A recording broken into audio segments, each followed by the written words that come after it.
नमस्कार दोस्तों, मैं हूं जितेंद्र सर।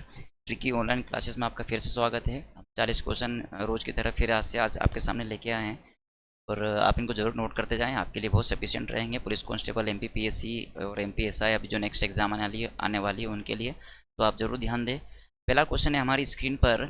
चित्रकला की बुंदेली कलम चित्रकला की बुंदेली कलम का प्रमुख केंद्र मध्य प्रदेश में कहाँ है ना। चारों मध्य प्रदेश के ही ऑप्शन है इसमें। ओरछा में है, पन्ना में है, दतिया में है या महोबा में। बुंदेली कला का प्रमुख केंद्र, बुंदेली शैली चलती है, एक चित्रकला की देख लो आप, या आप एक नृत्य कला की देख लो। तो चित्रकला के आधार पर देखा जाए तो कहाँ पे है इसका बुंदेली कलम का प्रमुख केंद्र? मध्य प्रदेश के दतिया जिले में स्थित है। कहाँ पे स्थित है? दतिया जिले में, है ना। आप कमेंट से बताएंगे कि मध्य प्रदेश के मालवा क्षेत्र में कौन सी चित्रकला है। जरूर बताएं आप, मध्य प्रदेश के मालवा क्षेत्र में कौन सी एक कला चलती है या कोई चित्रकला चलती है जहाँ पर मध्य प्रदेश की युवा लड़कियाँ वो अपने दीवारों के ऊपर उकेरती हैं। आप जरूर बताएंगे। तो हमारा आंसर क्या हो जाएगा? चित्रकला की बुंदेली कलम का प्रमुख केंद्र कहाँ पे है? दतिया में है। चलें नेक्स्ट क्वेश्चन देखें आप। सन 1857 के विद्रोह के दौरान गढ़कोटा पर पदस्थ ब्रिटिश अधिकारी कौन था, या अधिकारी कौन था? यहाँ पर कौन था करना था, कौन था? मेजर गासन या मेजर लॉसन या मेजर डेनियल या मेजर मिल्टन। इन चारों में से कौन था 1857 के विद्रोह के दौरान? गढ़कोटा कहाँ पड़ता है? आपके सागर और आपके दमोह के आसपास में गढ़कोटा वहाँ पड़ता है। तो उस समय वहाँ का जो अंग्रेज अधिकारी था मेजर लॉसन था। कौन था? मेजर लॉसन हमारा आंसर हो जाएगा। 1857 के दौरान गढ़कोटा का पदस्थ अधिकारी, अंग्रेज अधिकारी कौन था? तो वो मेजर लॉसन था। चले नेक्स्ट देखेंगे आप। उदय सिंह कहाँ से संबंधित? इंपॉर्टेंट है। जब मध्य प्रदेश में विद्रोह चल रहा था तो उदय सिंह यहाँ के एक राजा थे, एक जगह के। वो जबलपुर के थे, नरसिंहपुर के थे, या गढ़मंडला के थे, या झाबुआ के थे।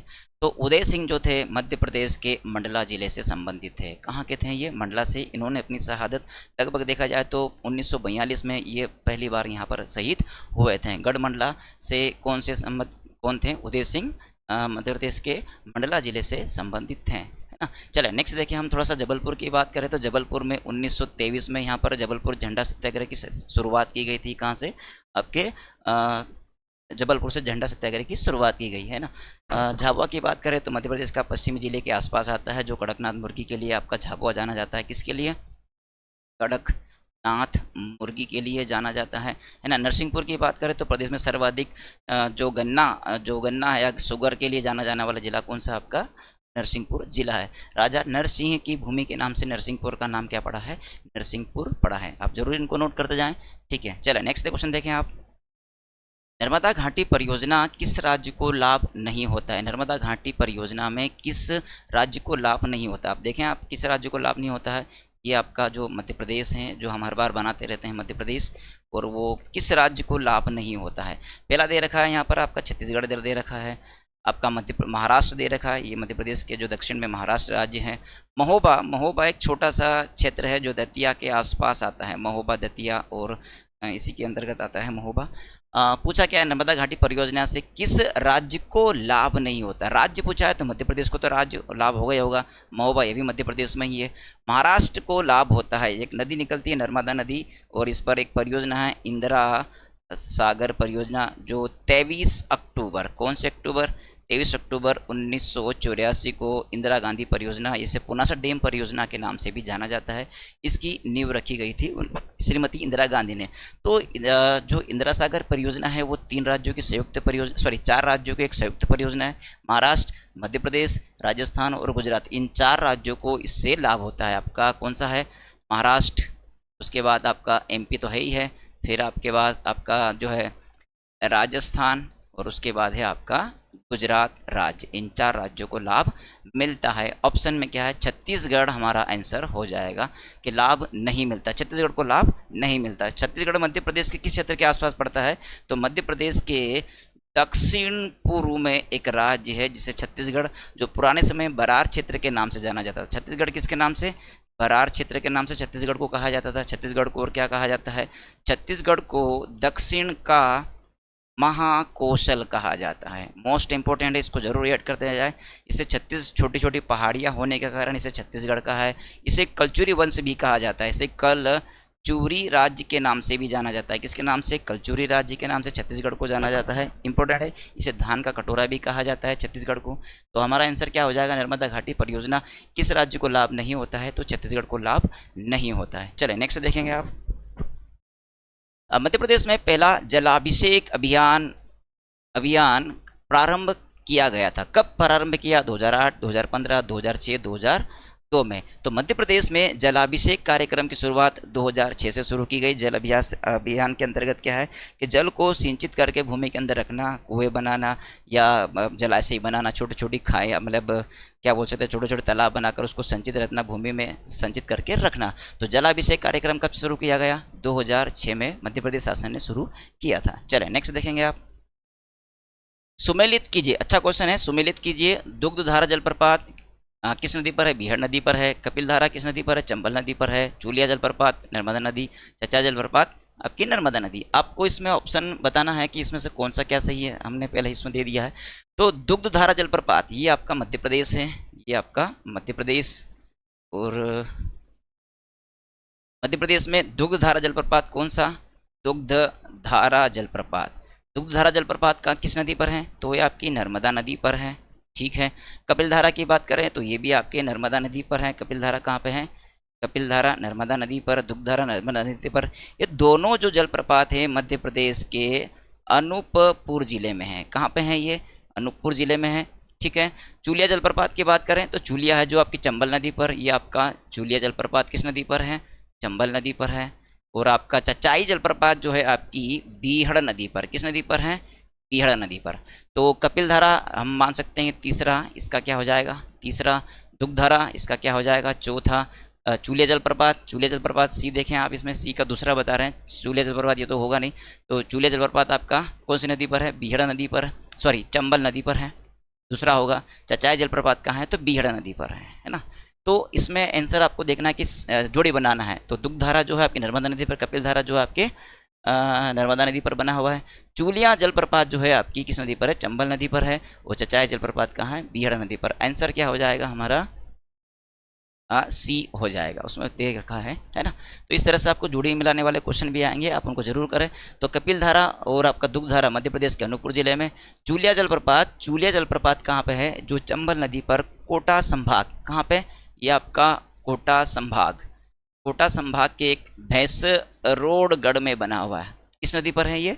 चंबल नदी पर बना है। चचा जलप्रपात रीवा जिले में बीहड़ नदी पर। मध्य प्रदेश का सबसे ऊंचा जलप्रपात जो 130 मीटर 430 फीट ऊंचा जलप्रपात कौन सा है? चचा जलप्रपात जो बीहड़ नदी पर रीवा जिले में बना हुआ है। कौन सा जिला में बना हुआ है? रीवा जिले में बना हुआ है। अब इनको जरूर वेट करें। चले आंसर हमारा क्या हो जाएगा? 3 है ना। नेक्स्ट देखें आप। राजघाट किन दो प्रदेशों की संयुक्त परियोजना है? राजघाट बांध इन दो प्रदेशों की, उत्तर प्रदेश या मध्य प्रदेश, उड़ीसा या मध्य प्रदेश या हरियाणा, या उपरोक्त सभी। चलो देखें आप, राजघाट बांध है ना, और राजघाट ये आपका मध्य प्रदेश है।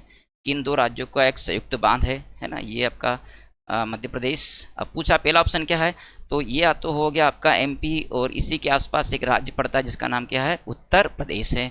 उड़ीसा राज्य पड़ता है, उड़ीसा जो आपके मध्य प्रदेश के यहाँ पर छत्तीसगढ़, और छत्तीसगढ़ के आसपास झारखंड, और झारखंड के आसपास इसे इधर दक्षिण पूर्व में आपका उड़ीसा पड़ता है, काफ़ी दूर हो जाता है।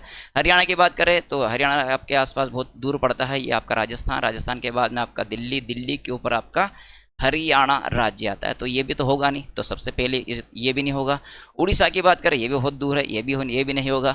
तो राजघाट बांध जो है वो बेतवा नदी पर, कौन सी नदी पर?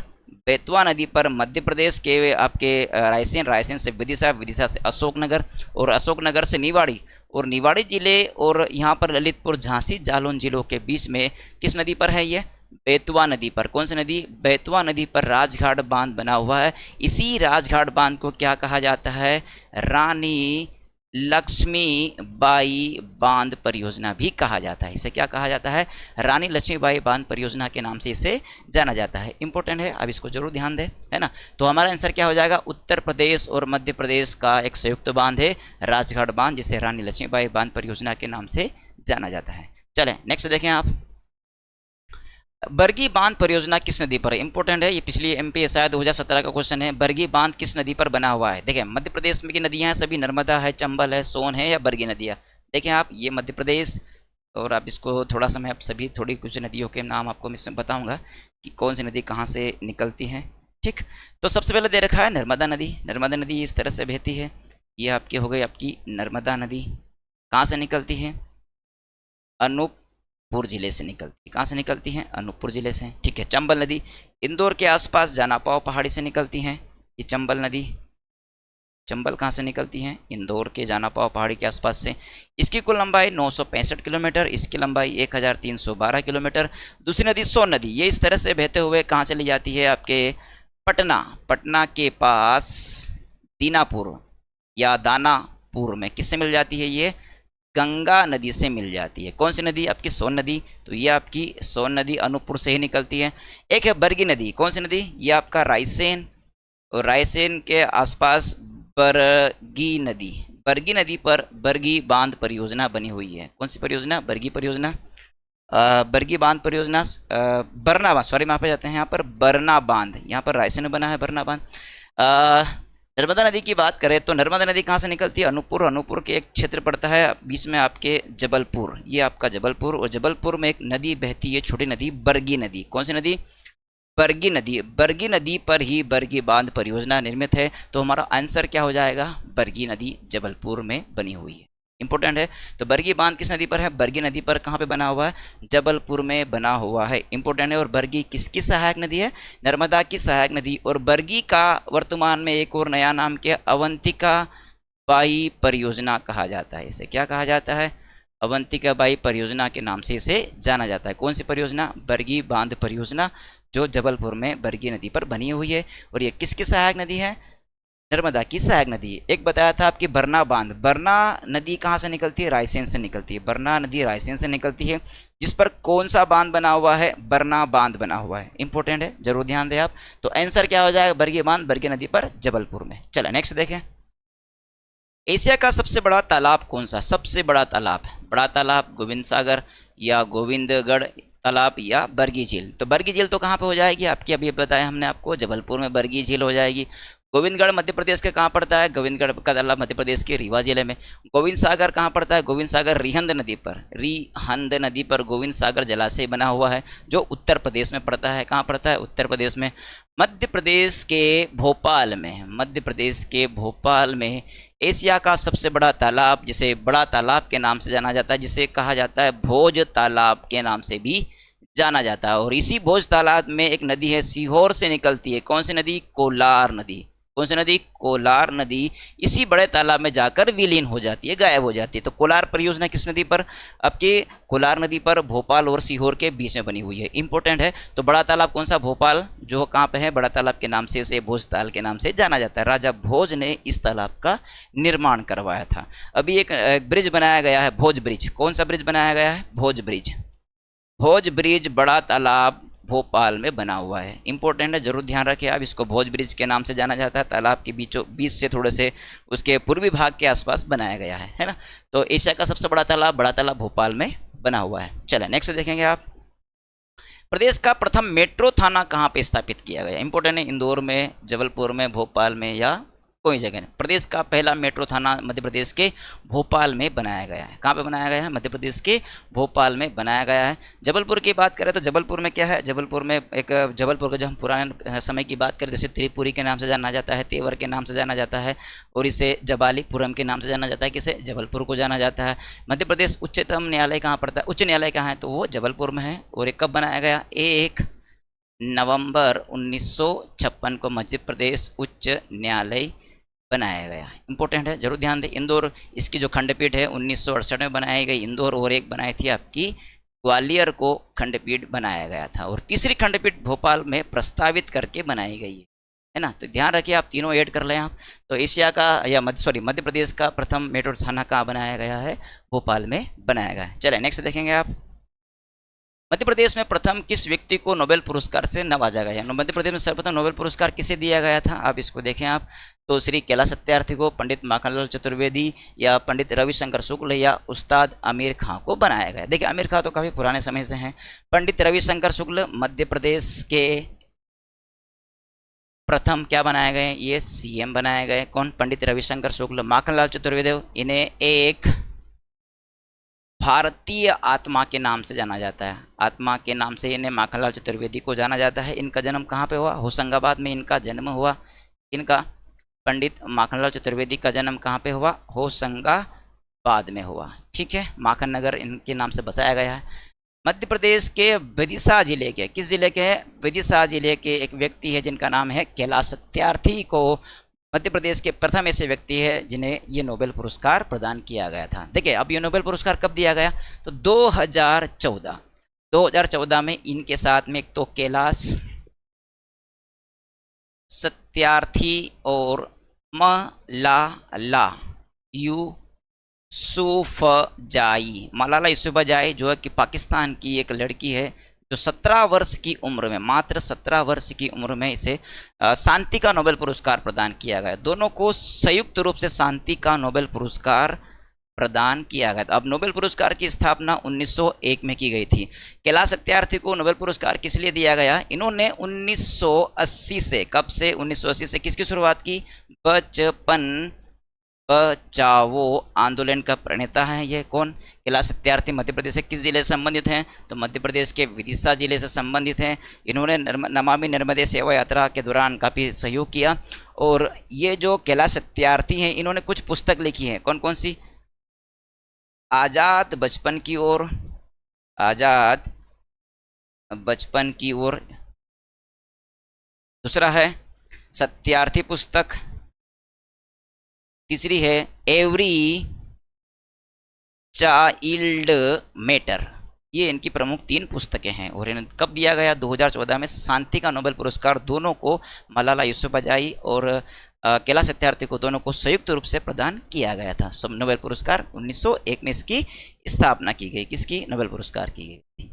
इंपॉर्टेंट, सबसे कम उम्र में दिया गया नोबेल पुरस्कार कौन सा है? मलाला यूसुफजाई को दिया गया। मात्र 17 वर्ष की उम्र में ये पुरस्कार इसे प्रदान किया गया था। तो मध्य प्रदेश में किस व्यक्ति को सर्वप्रथम नोबेल पुरस्कार दिया गया? तो कैलाश सत्यार्थी को प्रदान किया गया था। 2014 में दिया गया था। अब कैलाश सत्यार्थी जो है मध्य प्रदेश और एक राज्य है आपका छत्तीसगढ़। मध्य प्रदेश और छत्तीसगढ़ के ये आयकर डिपार्टमेंट के क्या है? वर्तमान में यहाँ के ब्रांड एम्बेसडर इन्हें बनाया गया। ब्रांड एम्बेसडर किन 2 राज्यों के ब्रांड एम्बेसडर है कैलाश सत्यार्थी? तो मध्य प्रदेश और छत्तीसगढ़ के ब्रांड एम्बेसडर आयकर विभाग या टैक्स डिपार्टमेंट में किसने बनाया गया है? आपके कैलाश सत्यार्थी को बनाया गया ब्रांड एम्बेसडर। याद रखें आप, कैलाश सत्यार्थी किन 2 राज्यों के ब्रांड एम्बेसडर है? तो मध्य प्रदेश और छत्तीसगढ़ के ब्रांड एम्बेसडर है। चले, काफ़ी डिटेल दिया है इसमें, आप थोड़ा सा इनको जरूर ऐड करते जाएं, आपके लिए बहुत सफिशिएंट रहेंगे। ये क्वेश्चन आने लायक क्वेश्चन है। चले नेक्स्ट देखेंगे आप। कड़कनाथ मुर्गा। कड़कनाथ मुर्गा किन जिलों में? अभी हमारा पहला दूसरा क्वेश्चन ये था कि उसमें बताया था हमने आप लोग को, कड़कनाथ मुर्गा किन 2 जिलों के लिए मिलता है? खरगोन या बड़वानी, भिंड या मुरैना, छिंदवाड़ा या बालाघाट, झाबुआ या अलीराज। अब देखिए, चारों जिलों की हम स्थिति देखें मध्य प्रदेश में। चारों जिले मध्य प्रदेश में कहाँ कहाँ हैं? जरूर आप इस तरह से क्वेश्चन आपके बनते हैं तो आप इनको जरूर ऐड करें, है ना, ये आपके लिए सफिशिएंट रहेंगे। खरगोन और बड़वानी की बात करें तो ये आपका खरगोन और यहाँ पर आपका बड़वानी, ये 2 इधर पड़ता है, बड़वानी इधर पड़ता है। भिंड मुरैना, ये आपका मुरैना और यहीं पर आपका भिंड है। छिंदवाड़ा, ये आपका छिंदवाड़ा और ये आपका बालाघाट, बड़वानी, भिंड, मुरैना।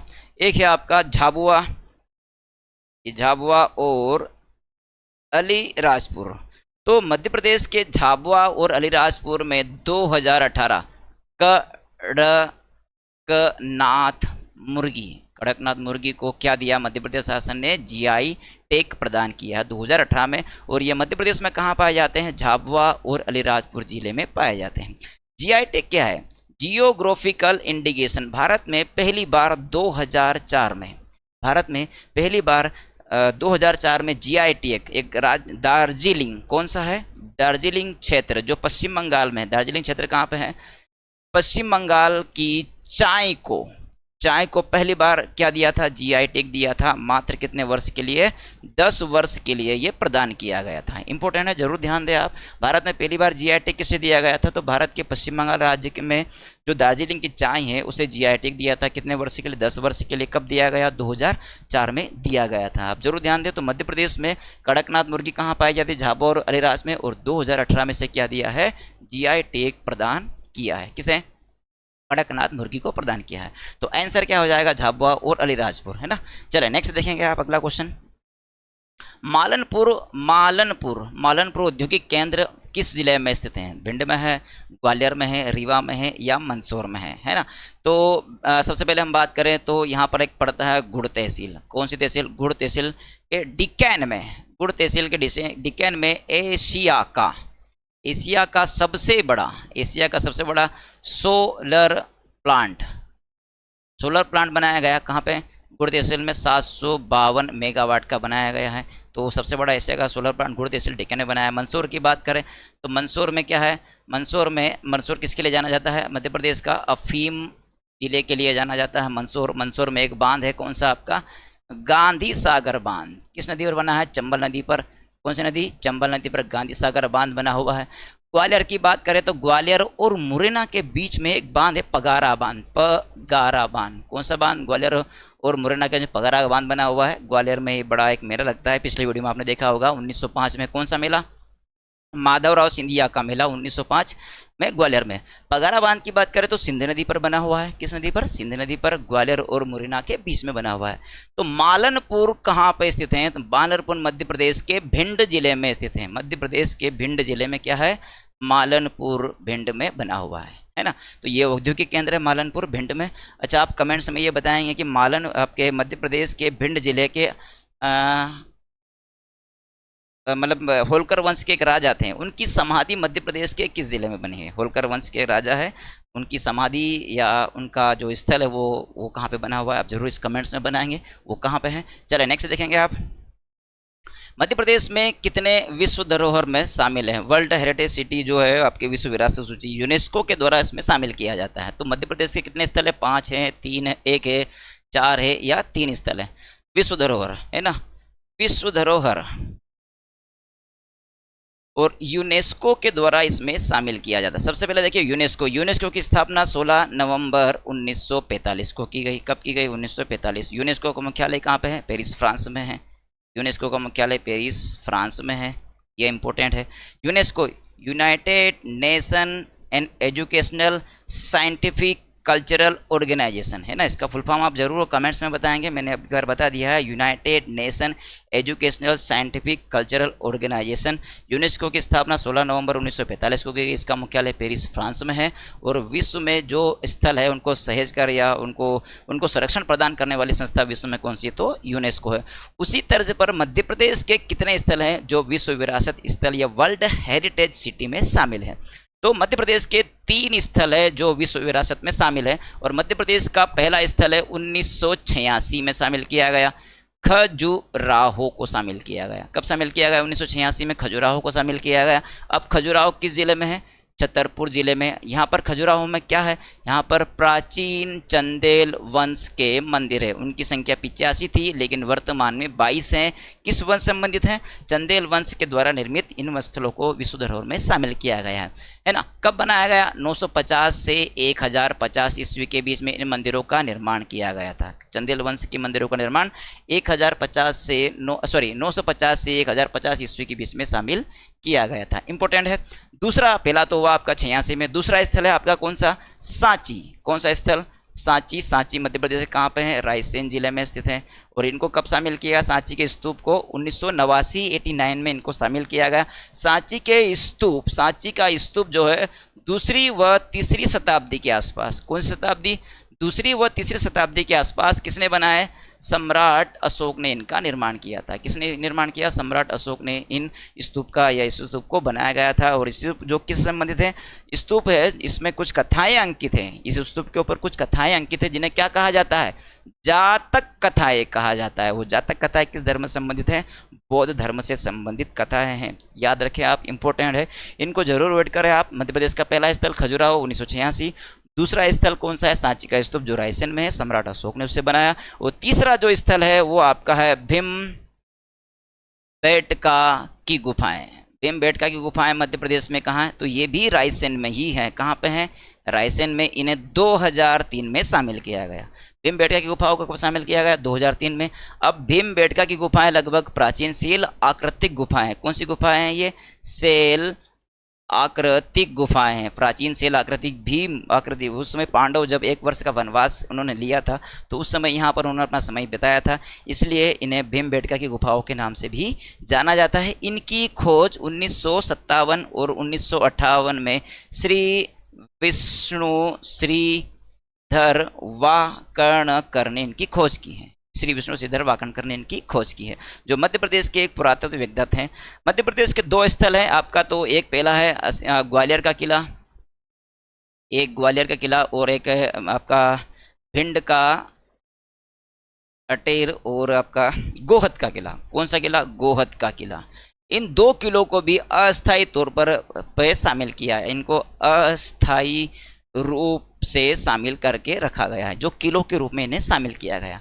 तो मध्य प्रदेश के 3 स्थल कौन कौन से? खजुराहो 86, सांची 1990 और आपका भीमबेटका गुफा 2003 में इनको शामिल किया गया। इंपॉर्टेंट है, जरूर इनको आप ऐड करते जाएं। मध्य प्रदेश में राष्ट्रीय खाद्य सुरक्षा कानून कब पारित किया गया? इंपॉर्टेंट है, भारत सरकार में भारत में राष्ट्रीय खाद्य सुरक्षा कानून कब लेके आया? 2013 में लेके आए। भारत में राष्ट्रीय सुरक्षा कानून 2013 में लेके आए। लेकिन पूछा क्या है कि मध्य प्रदेश में इसे शामिल कब किया गया? 1 मार्च 2014 को मध्य प्रदेश राष्ट्रीय खाद्य सुरक्षा कानून लागू किया गया है या प्रभावी किया गया है। इंपॉर्टेंट है, मध्य प्रदेश में लागू कब हुआ? मतलब ये भी मध्य प्रदेश में 2013 में ही हुआ, लेकिन इसको पूर्ण रूप से प्रभावी कब किया गया? तो 1 मार्च 2014 को इसे प्रभावी किया गया था। इंपॉर्टेंट है, पीएससी ने इसको 2 बार पूछा है, व्यापम ने भी पूछा है, अब इसको जरूर ध्यान दें आप, है ना, इसको जरूर लिखें आप। नेक्स्ट देखें आप, मध्य प्रदेश में किस नगर को सिटी ऑफ जॉय के नाम से जाना जाता है? इंपॉर्टेंट है, सिंपल क्वेश्चन है, सिटी ऑफ जॉय। मेहर की बात करें तो मध्य प्रदेश के सतना जिले में है मेहर। उज्जैन की बात करें तो इसे अवंती के नाम से जाना जाता है। किसे? अवंती। इसे महाकाल की नगरी, इसे मंगलनाथ की भूमि, मंगलनाथ की भूमि। जितने भी आपको नाम याद है वो आप जरूर कमेंट्स में दें। उज्जैन को किस किस नामों से पुकारा जाए? भोपाल को नवाबों का शहर भोपाल, 5 पहाड़ियों का शहर किसे कहा जाता है? भोपाल, है ना, नवाबों का शहर, 5 पहाड़ियों का शहर भोपाल। भोज शहर या भोजताल के नाम से आपको भोपाल शहर जाना जाता है। भोपाल का पुराना नाम जरूर बताएं। भोपाल का पुराना नाम इस्लाम नगर के नाम से इसे जाना जाता है, जो दोस्त मोहम्मद खान ने इस्लाम नगर बसाया था। और आधुनिक भोपाल जो बसाया था वो किसने बसाया था? दोस्त मोहम्मद खान ने बसाया था। काफ़ी चर्चा हो गई इसके बारे में। सिटी ऑफ जॉय पूछा क्या है? सिटी ऑफ जॉय, आनंद की नगरी किसे कहा जाता है? तो मध्य प्रदेश के धार जिले में, किस जिले में? धार जिले में जो मांडू शहर है या मांडवगढ़ है उसे आनंद की नगरी सिटी ऑफ जॉय के नाम से उसे जाना जाता है। इंपॉर्टेंट है, आनंद की नगरी सिटी ऑफ जॉय किसे कहा जाता है? मांडू को कहा जाता है। मांडू को और किन किन नामों से? इसे करीम नगर कहा जाता है। क्या कहा जाता है? करीम नगर के नाम से जाना जाता है। इसे मांडू को सादियाबाद के नाम से भी जाना जाता है। किसके नाम से? मांडू को सादियाबाद के नाम से भी जाना जाता है। इंपॉर्टेंट है, आप इनको जरूर ऐड करते जाएं, आपके लिए रिवीजन बड़ा अच्छा खासा रिवीजन हो जाएगा। तो आंसर क्या है? मांडू। नेक्स्ट देखेंगे आप, मध्य प्रदेश का बॉटनिकल गार्डन मध्य प्रदेश में कहाँ है? बॉटनिकल गार्डन ये भोपाल में है या सेलाना में है, ग्वालियर में है या बालाघाट? सेलाना कहाँ पड़ता है? जरूर बताया। बालाघाट मध्य प्रदेश का जिला है। ग्वालियर ये भी जिला है, भोपाल जिला है। सेलाना क्या है? सेलाना मध्य प्रदेश के एक जिले की तहसील है और यही तहसील जो है आपके रतलाम में है। कहाँ पे है? रतलाम में ही मध्य प्रदेश का पहला बॉटनिकल गार्डन या कैक्टस गार्डन गार्डन या उसे नागफनी गार्डन के नाम से भी जाना जाता है। भारत में से पहला गार्डन सब बनाया गया है। तो सेलाना जो रतलाम में पड़ता है, यहीं पर बॉटनिकल गार्डन भी है। कौन सा गार्डन है? बॉटनिकल गार्डन सेलाना रतलाम में पड़ता है। अब सेलाना की बात करें तो यहाँ पर एक वन्य जीव अभ्यारण्य भी है। सेलाना वन्य जीव अभ्यारण्य के नाम से जाना जाता है। अब देखिए सेलाना मध्य प्रदेश में कहाँ है? ये आपका मध्य प्रदेश, और मध्य प्रदेश में कहाँ है? देखें आप, ये आपका रतलाम जिला। रतलाम में क्या है आपका? सेलाना एक वन्य जीव अभ्यारण्य है। और सेलाना में किनका संरक्षण किया जाता है? यहाँ पर खर, मोर पक्षी, और यहाँ पर आपका दूधराज पक्षी का संरक्षण किया जाता है। इंपॉर्टेंट है। ग्वालियर की बात करें तो यहाँ पर एक अभ्यारण्य जिसे क्या कहा जाता है? घाटी गांव वन्य जीव अभ्यारण्य कहाँ पे है? ग्वालियर में है। बालाघाट में कोई वन्य जीव अभ्यारण्य नहीं है। घाटी गांव कहाँ पे है? ग्वालियर में। भोपाल की बात करें तो भोपाल मध्य प्रदेश के बीचों बीच में है। भोपाल राजधानी है आपका भोपाल में एक राष्ट्रीय उद्यान है, वन विहार राष्ट्रीय उद्यान। कौन सा? वन विहार राष्ट्रीय उद्यान। और वन विहार राष्ट्रीय उद्यान एक ऐसा राष्ट्रीय उद्यान है जहां पर भारत सरकार के द्वारा केंद्रीय चिड़ियाघर प्राधिकरण, केंद्रीय चिड़ियाघर प्राधिकरण की शुरुआत कहाँ पे की गई है? मध्य प्रदेश के वन विहार राष्ट्रीय उद्यान में की गई है। एक आधुनिक तकनीकी का राष्ट्रीय उद्यान वन विहार राष्ट्रीय उद्यान है। यहाँ पर देखा जाए तो वन्य जीवों को गोद लेने की प्रथा भी यहाँ पे शुरू की गई है। तो इंपॉर्टेंट है, वन विहार राष्ट्रीय उद्यान कहाँ पे है? ग्वालियर में। बॉटेनिकल गार्डन सेलना रतलाम, आंसर हमारा ये हो जाएगा। चले नेक्स्ट देखें आप। मध्य प्रदेश में बलराम ताल योजना की शुरुआत कब की गई? प्रारंभ किस वर्ष की गई? 1992, 1975, 1980 या 2007 में है? बताएं आप, जल्दी बताएं। 1992 में की गई, 75 में की गई, 80 में या 2007 में की गई? बलराम तालाब योजना, बलराम तालाब योजना की शुरुआत 2007 में उस समय के तत्कालीन मुख्यमंत्री शिवराज सिंह चौहान के द्वारा इस योजना का समापन या शुभारंभ इसका किया गया। तो बलराम तालाब योजना 2006-07 में मध्य प्रदेश में शुरू की गई है, बलराम तालाब योजना, है ना। बलराम तालाब योजना के अंतर्गत काफ़ी मध्य प्रदेश में सर्वाधिक जो तालाब बनाए गए हैं वो मध्य प्रदेश के देवास जिले के अंतर्गत जो धतुरिया गांव है, अब चिड़ावत गांव है, धतुरिया और चिड़ावत गांव को संयुक्त रूप से या धतुरिया गांव को सर्वाधिक बलराम तालाब योजना के अंतर्गत सर्वाधिक तालाब बनाने के लिए उसे पुरस्कार प्रदान किया गया है। जरूर आप इसको ऐड करें। चलें नेक्स्ट देखें आप। आचार्य रजनीश ओशो एक थे, साहित्यकार थे, राजनेता थे, दार्शनिक थे या उद्योगपति? रजनीश ओशो, जिसे क्या कहा जाता है? राजेंद्र चंद्र मोहन जैन के नाम से इन्हें जाना जाता है। क्या कहा जाता है? राजेंद्र चंद्र मोहन जैन, रजनीश ओशो के नाम से जाना जाता है, जो एक आध्यात्मिक और एक दार्शनिक हुआ कर, फिलोसोफर, दार्शनिक हुआ करते थे। कौन?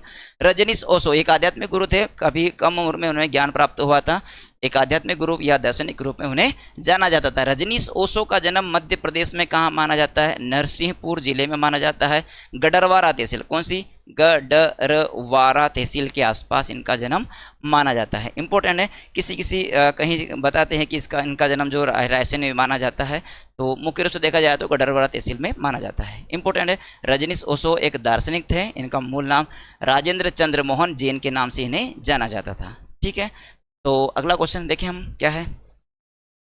आपदा प्रबंधन संस्थान मध्य प्रदेश में किस जिले में है? आपदा प्रबंधन संस्थान उमरिया, भोपाल, मंडला या शिवपुरी? आपदा प्रबंधन संस्थान, पहले तो ये बताओ कि मध्य प्रदेश में एक गैस त्रासदी कब हुई? तो मध्य प्रदेश में गैस त्रासदी भोपाल में हुई। कब हुई? भोपाल में 1984 में हुई। कब हुई? 2 और 3 दिसंबर की मध्य रात्रि को हुई, है ना। भोपाल गैस त्रासदी कौन सी गैस का रिसाव हुआ?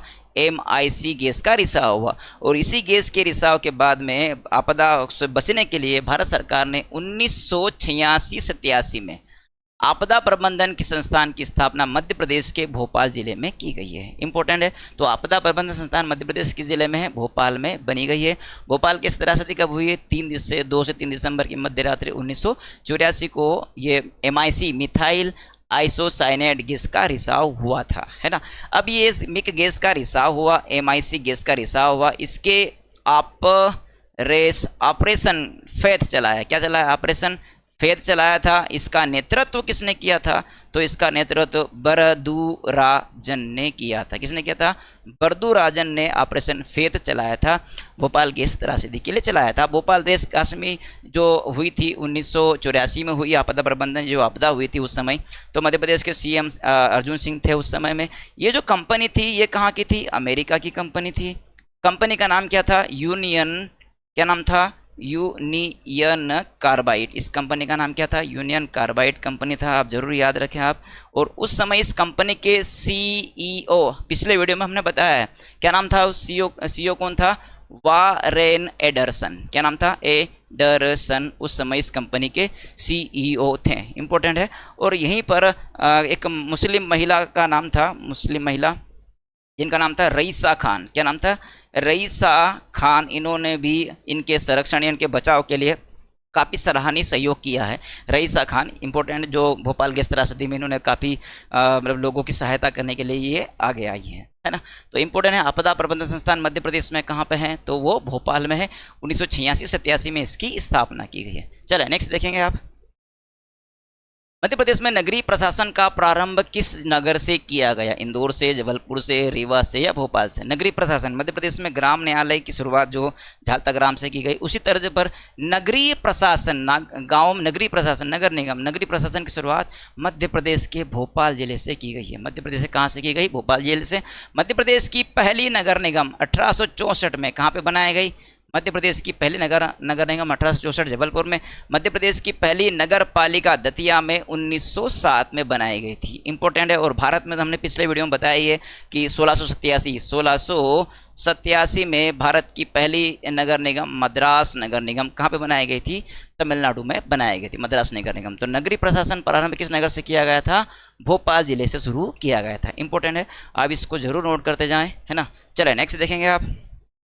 मध्य प्रदेश लोक सेवा गारंटी अधिनियम कब शुरू किया गया? इंपोर्टेंट है। 25 सितंबर 2012, 25 सितंबर 2009, 25 सितंबर 2010, 25 सितंबर 2011। तो मध्य प्रदेश में लोक सेवा गारंटी अधिनियम 25 सितंबर 2010 को शुरू किया गया है। कब शुरू किया गया? 25 सितंबर 2010 को शुरू किया गया। ये हमारा आंसर हो जाएगा। इंपॉर्टेंट है, ये क्वेश्चन आ सकता है, जरूर इसको आप ऐड करें और इसको जरूर रिकॉल करें। जब तक रिवीजन नहीं करेंगे, जब तक आपके क्वेश्चन से नहीं बनेंगे, डियर प्लीज़ प्लीज़ इसको जरूर ध्यान दें, आप रिविजन जरूर करें, अपना जो भी पढ़ रखा है उसका रिविजन करें। 2-4 नंबर इधर उधर हुए तो आप कंपटीशन से बाहर हैं। प्लीज़ प्लीज़ रिवीजन जरूर करें, है ना। नेक्स्ट, लोकायुक्त अपना प्रतिवेदन किसे प्रदान करता है या किसे देता है? विधानसभा अध्यक्ष को देता है, मुख्यमंत्री को देता है, राज्यपाल को देता है, संसद को देता है। लोकायुक्त अपना प्रतिवेदन, लोकायुक्त लोकपाल होता है या लोकायुक्त होता है? तो हम इसमें जो है पूरे के पूरे जो नाम है, विधानसभा अध्यक्ष, मुख्यमंत्री, संसद या राज्यपाल। मुख्य रूप से देखा जाए तो लोकायुक्त तो अपना जो प्रतिवेदन है वो किसको प्रदान करता है? राज्यपाल को प्रदान करता है। और राज्यपाल जो विधानसभा के समक्ष इसको प्रस्तुत करने का काम करता है। तो लोकायुक्त मध्य प्रदेश में लोकायुक्त अपना प्रतिवेदन किसको देता है? राज्यपाल। और राज्यपाल कहाँ रखता है? विधानमंडल के समक्ष ये रखता है। मध्य प्रदेश लोक आयुक्त की स्थापना 1980 में की गई। कब की गई? मध्य प्रदेश में लोकायुक्त की स्थापना 1980 में। और वर्तमान में मध्य प्रदेश में जो लोकायुक्त है वो कौन है? एन.के. जैन है। कौन है? एन.के. जैन। चलो नेक्स्ट देखेंगे आप। प्रशासनिक दृष्टि से सर्वोच्च मुख्य पद कौन सा होता है? मुख्यमंत्री का होता है, राज्यपाल का होता है, जिलाधीश का होता है या मुख्य सचिव का होता है? ठीक है, जिले की बात करें तो जिला कलेक्टर लेवल का ये पद होता है। मुख्यमंत्री की बात करें तो मुख्यमंत्री जो अपने विधानसभा क्षेत्र से चुनकर, जनता के द्वारा चुनकर जाता है, तो ये तो हो गए भी नहीं और ये भी नहीं होगा क्योंकि जिले लेवल पर है। राज्यपाल की बात करें तो राज्यपाल ये भी किसी विधानमंडल के द्वारा या विधानसभाओं के द्वारा जो विधायक दल के नेता होते हैं वो अपने अनुसार राज्यपाल को नियुक्त, राष्ट्रपति के द्वारा राज्यपाल की नियुक्ति की जाती है। लेकिन पूछा है कि प्रशासनिक दृष्टि से सबसे बड़ा पद कौन सा होता है? तो वो मुख्य सचिव का होता है। प्रमुख सचिव या मुख्य सचिव का पद होता है। इंपॉर्टेंट है, यह किसी भी राज्य का सबसे बड़ा प्रशासनिक पद है आपका मुख्य सचिव। और सबसे छोटा पद है होता है वो ग्राम सचिव का होता है। कौन सा सचिव होता है? ग्राम पंचायत का सचिव, जो सबसे छोटा पद इसी के अंतर्गत आता है। चले नेक्स्ट देखेंगे। आप बताएंगे कि मध्य प्रदेश के वर्तमान में मुख्य सचिव कौन है? कमेंट्स में जरूर बताएं। मध्य प्रदेश में वर्तमान में मुख्य सचिव कौन है? जरूर कमेंट्स में बताएं। चले नेक्स्ट देखेंगे आप। मध्य प्रदेश राज्य निर्वाचन आयोग की स्थापना कब की गई? 1992, 1993, 1994 या 1995? मध्य प्रदेश राज्य निर्वाचन आयोग। भारत की बात करें तो भारत में 25 जनवरी, कौन सी जनवरी? 25 जनवरी 1950 को किसकी स्थापना की? निर्वाचन आयोग की स्थापना की। किसकी स्थापना? मुख्य निर्वाचन आयोग की स्थापना की या मतदान आयोग की स्थापना की गई। निर्वाचन आयोग 25 जनवरी 1950 को की गई। भारत सरकार 25 जनवरी को मतदान दिवस मनाता है। कौन सा मनाता है? मतदान दिवस। और इसकी शुरुआत कब से की है भारत सरकार ने? 2011 से की है। मध्य प्रदेश में राज्य निर्वाचन आयोग का जो गठन है 1994 में किया गया। कब किया गया? फरवरी 1994 में। कब किया गया? फरवरी 1994 में किया गया। जरूर ध्यान दें आप। चले नेक्स्ट देखेंगे आप। मध्य प्रदेश में महापौर का निर्वाचन कैसे होता है? प्रत्यक्ष या अप्रत्यक्ष रूप से, मनोनीत से या प्रशासनिक दृष्टि से? मध्य प्रदेश में महापौर या बोल सकते हैं कि मेयर का चुनाव जो वो किस प्रकार से होता है? पहले जो मेयर का चुनाव अप्रत्यक्ष रूप से होता था। उसके जो सदस्य होते हैं वो किसी भी वार्ड क्रमांक के जो सदस्य होते हैं उनको चुनकर, और वही लोग एक अप्रत्यक्ष रूप से उनको चुनते थे। लेकिन वर्तमान में क्या कर दिया है? प्रत्यक्ष रूप से महापौर का चुनाव किया जाता है। इंपॉर्टेंट है, ध्यान रखें आप। मध्य प्रदेश में महापौर का चुनाव किस प्रकार से होता है? डायरेक्ट होता है, आमने सामने हुआ है। प्रत्यक्ष रूप से उसको जनता के द्वारा चुना जाता है। इंपॉर्टेंट है, प्रत्यक्ष रूप से। चलिए नेक्स्ट देखेंगे आप। सामुदायिक विकास कार्यक्रम कब शुरू किया गया? इंपॉर्टेंट है, भारत में सामुदायिक विकास कार्यक्रम की शुरुआत कब की गई? 2 अगस्त 1952, 15 अगस्त 1952, 2 अक्टूबर 1952 या 10 दिसंबर 1952 को।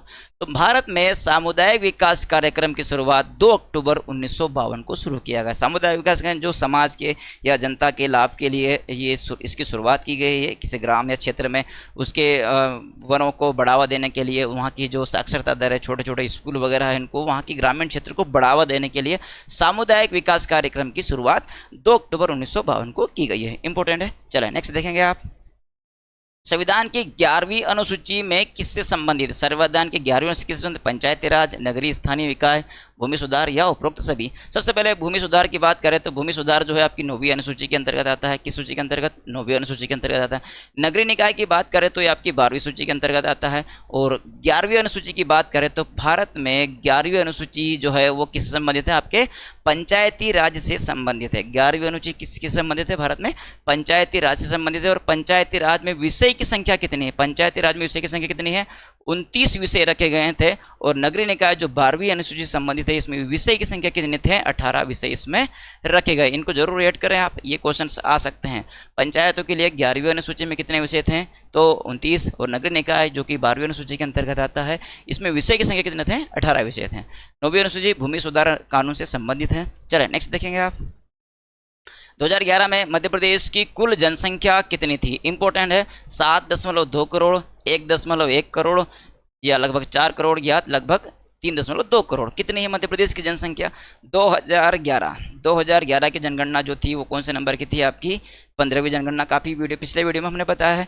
मध्य प्रदेश की जनसंख्या 7,26,26,809 ये जनसंख्या है। कहाँ की? मध्य प्रदेश की। आंसर हमारा क्या हो जाएगा? ए हो जाएगा।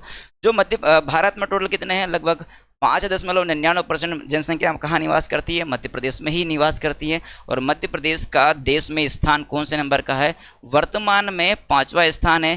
तेलंगाना का गठन हो जाने के कारण अब इसका कौन सा स्थान आ गया है? 5वां। पहले कौन से नंबर पे था? 6ठे स्थान पर। तो भारत में मध्य प्रदेश में कुल जनसंख्या कितनी है? वो है 7.2 करोड़ जनसंख्या। हमारा आंसर हो जाएगा। चलें ये आंसर। चलें नेक्स्ट देखेंगे आप। इनको जरूर ऐड करें आप, है ना, आपके लिए सफिशिएंट है। मध्य प्रदेश सरकार के द्वारा राम रोटी योजना की शुरुआत कब की गई? 2008, 2009, 2010 या 2011? मध्य प्रदेश में राम रोटी योजना की शुरुआत 2010 से की है। और ये कहाँ से की है? तो मध्य प्रदेश के ग्वालियर जिले से शुरू की गई है राम रोटी योजना, जो कि पंडित दीनदयाल उपाध्याय के जन्मदिन पर इसकी शुरुआत की गई है। इंपॉर्टेंट है, जरूर ध्यान दें आप। मध्य प्रदेश राज्य योजना मंडल के प्रथम अध्यक्ष किसे बनाया गया था? तो पहले तो बात करें राज्य योजना मंडल, पहले बात करें हम योजना आयोग की स्थापना कब की गई? योजना आयोग की स्थापना 15 मार्च 1950 को की। पंडित नेहरू के द्वारा इसकी स्थापना की गई है योजना आयोग।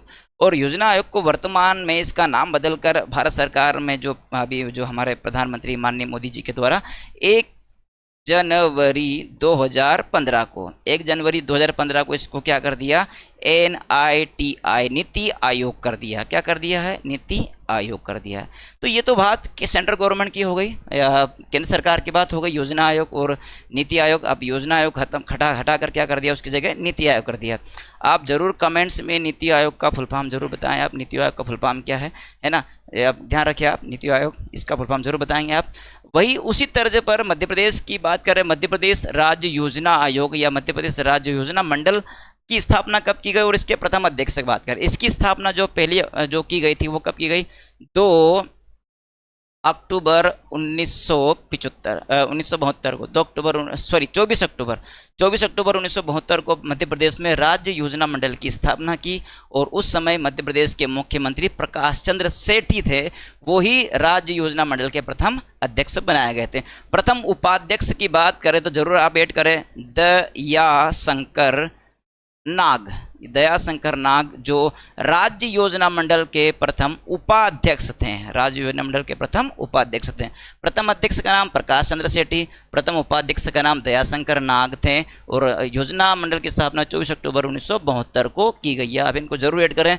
पंडित रविशंकर शुक्ल मध्य प्रदेश के प्रथम CM बनाए गए। मोतीलाल बोहरा जो लगभग 1989 के समय मध्य प्रदेश के मुख्यमंत्री बने। ये लगभग 56-57 के आसपास भगवंत राव मंडलोई मध्य प्रदेश के CM बने थे। तो ये तीनों जो है मध्य प्रदेश, चारों जो है मध्य प्रदेश के मुख्यमंत्री रहे हैं। तो नेक्स्ट देखें अगला क्वेश्चन, तानसेन सम्मान की स्थापना कब की? तानसेन को क्या कहा जाता है? संगीत सम्राट कहा जाता है। तानसेन को क्या कहा जाता है? संगीत सम्राट। कमेंट्स में नाम जरूर बताएं तानसेन का मूल नाम क्या था और इनका जन्म कहाँ हुआ है तानसेन का। ये आपके लिए 2 क्वेश्चन है, तानसेन का जन्म कब हुआ और तानसेन का मूल नाम क्या था। तानसेन सम्मान संगीत के क्षेत्र में दिया जाता है और तानसेन सम्मान की जो स्थापना है वो 1980 में की गई। मध्य प्रदेश शासन ये पुरस्कार प्रदान करता है, इंपॉर्टेंट है।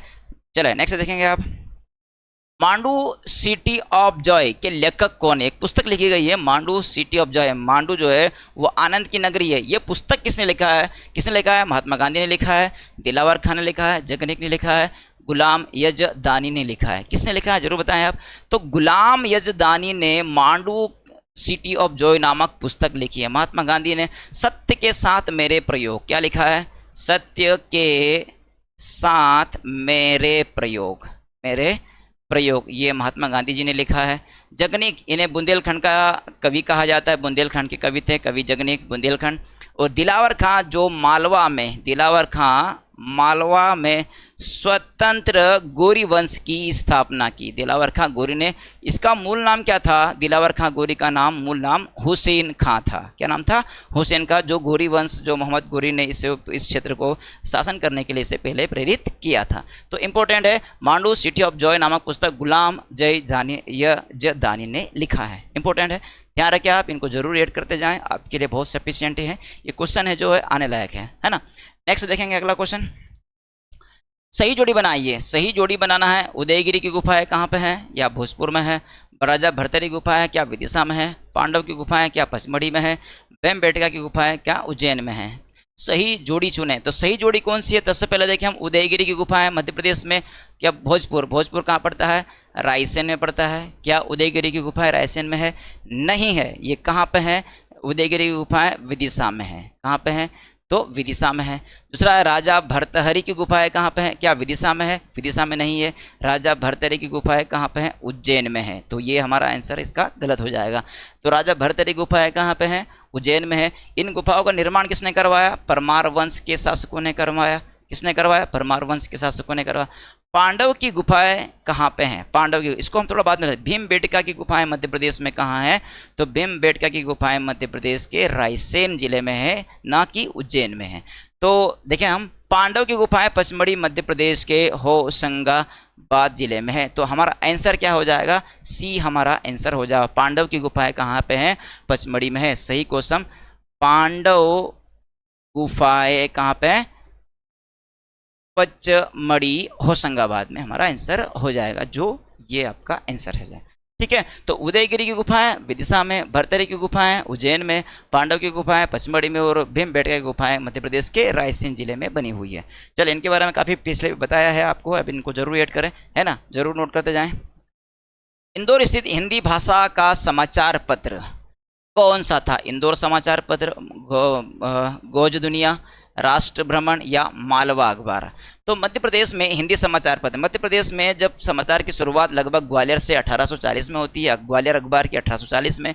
और मध्य प्रदेश में दूसरा जो हिंदी समाचार, यानी कि पहला हिंदी समाचार पत्र की जो शुरुआत की गई थी 1848-49 के समय में, मालवा अखबार जो इंदौर से शुरू किया गया था, जो हिंदी में था।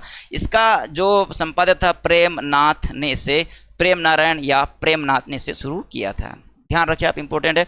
मध्य प्रदेश का पहला हिंदी समाचार पत्र जो इंदौर से प्रकाशित किया गया, इसका नाम था मालवा अखबार, जो 1948 और 49 के समय में शुरू किया गया था। इसका जो संपादक थे वो प्रेमनाथ थे। कौन थे? प्रेमनाथ। इंपॉर्टेंट है। चलिए नेक्स्ट देखेंगे आप, मध्य प्रदेश राज्य आर्थिक अपराध अन्वेषण ब्यूरो की स्थापना कब की गई? 1972, 1951, 1983 या 1987?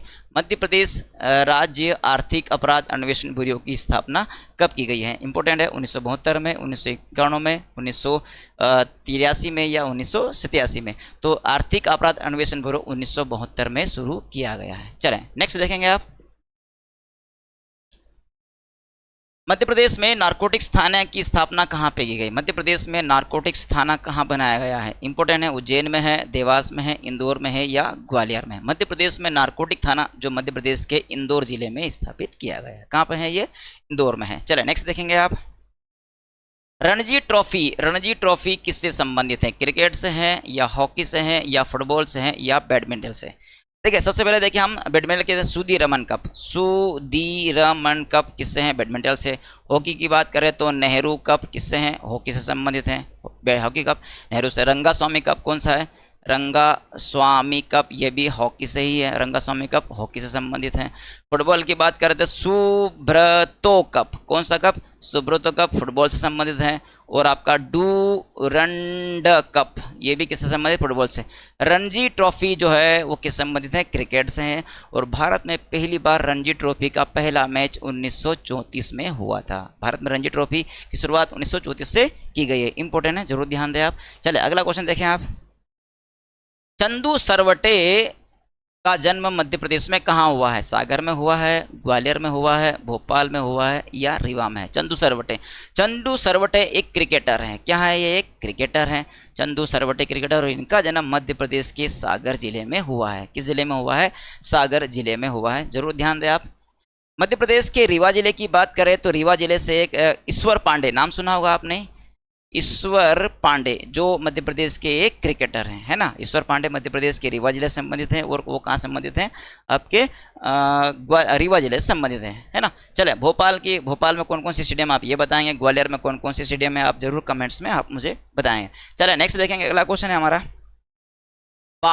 ये बाबा अली स्टेडियम कहाँ स्थित है? अभी इंदौर में है या जबलपुर में है, सागर में है या भोपाल में है? ठीक है, सबसे पहले इंदौर की बात करें तो इंदौर में आपका होलकर स्टेडियम है, उषा राजे स्टेडियम है इंदौर में, है ना। होलकर स्टेडियम या उषा राजे स्टेडियम इंदौर। देखिए अब यहाँ देखें आप, ये इंदौर है आपका। देखिए इंदौर में कौन सा है? होलकर स्टेडियम और उषा राजे स्टेडियम और अभय खेल प्रसाल मध्य प्रदेश का सबसे बड़ा इंडोर स्टेडियम। इंडोर यानी कि अंदर जो गेम खेले जाते हैं वो इंडोर स्टेडियम।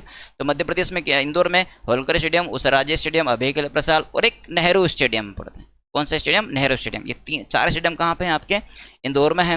बाबे अली स्टेडियम पूछा गया है, तो हम थोड़ा सा जबलपुर की बात करें। जबलपुर में ये आपका जबलपुर है, यहाँ पर जबलपुर में है आपका अशोक पटेल स्टेडियम। कौन सा स्टेडियम? अशोक पटेल स्टेडियम जबलपुर। ठीक है, रानी ताल स्टेडियम, कौन सा? रानी ताल स्टेडियम, ये भी कहाँ पे है? आपके जबलपुर में ही है ना। भोपाल की बात करें तो भोपाल में कौन सा स्टेडियम है? बाबे अली स्टेडियम भोपाल में है। हमारा आंसर ये हो जाएगा। तो भोपाल में कौन कौन से स्टेडियम? ये भोपाल है आपका मध्य प्रदेश का राजधानी क्षेत्र भोपाल में बाबे अली स्टेडियम। कौन सा? बाबे अली स्टेडियम। एक पड़ता है आपका एस बाग स्टेडियम, ये भी कहाँ? भोपाल में तात्या टोपे स्टेडियम। कौन सा स्टेडियम? तात्या टोपे स्टेडियम। और भोपाल में मध्य प्रदेश के जो तात्या टोपे स्टेडियम है, इसी स्टेडियम में मध्य प्रदेश खेल संग्रहालय कहाँ पे है? तो तात्या टोपे स्टेडियम भोपाल में ही बना हुआ है। इंपॉर्टेंट है, बाबे अली स्टेडियम कहाँ पड़ता है? भोपाल में। तो इस तरह से हमारे 40 क्वेश्चन हो जाते हैं डियर। आप लोगों को अच्छे लगे हैं या इनको आपके लिए सफिशिएंट है तो आप अपने दोस्तों को ज़रूर शेयर करें, लाइक शेयर ज़रूर करें और इनको आप ज़रूर नोट करते जाएं, है ना। आपको मेहनत करनी पड़ेगी डियर, तभी जाके आपका सिलेक्शन होगा। रिवीजन मोस्ट इंपॉर्टेंट है ना। तो ध्यान रखें, आप इनको ज़रूर ऐड करें जी। धन्यवाद।